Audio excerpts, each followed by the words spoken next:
Success వచ్చినంత ఆనందపడిపోయారు. అన్ని ఊళ్ళ నుంచి వచ్చారు.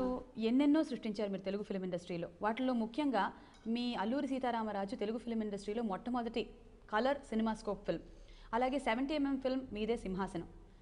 ఈ మళ్ళీ ఇప్పుడు రీసెంట్గా మీ నటవారసుడు మీ అబ్బాయి 75 years of film industry box office రికార్డ్స్ని బద్దలు కొట్టినటువంటి పోకిరి సినిమాలో చేశారు. సో ఇన్ని సంచలనాలతో ఇప్పుడు వచ్చినటువంటి మీ నటవారసుడు మహేష్ బాబు గారు మీరు చేసేటువంటి సినిమాలు మళ్ళీ కనుక అంటే మీరు చేసిన సినిమాలు ఏదైనా రీమేక్ చేస్తే ఏది తనకి కరెక్ట్గా సూట్ అవుతుందని మీరు ఫీల్ అవుతున్నారు? మీ సినిమాలే కనుక మహేష్ బాబు గారితో రీమేక్ చేస్తే.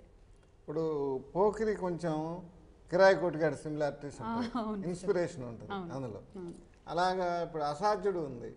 అసాధ్యుడు ఆ ఇన్స్పిరేషన్తో మహేష్తో చేస్తే చాలా బాగుంటుందని నా ఉద్దేశం. ఓకే, అలాగే అదే చెప్దాం అనుకుంటున్నానండి.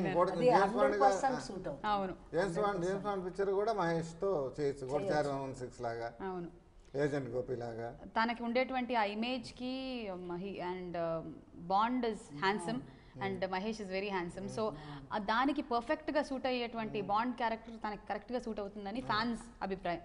మీరేమంటారు సార్? డెఫినెట్ గా బాండ్ పిక్చర్ డెఫినెట్ గా 100% సూట్ అవుతాడు, చేయొచ్చు. పిక్చర్స్ వచ్చినట్టు ఒక సీరియల్ లాగా చేయొచ్చు.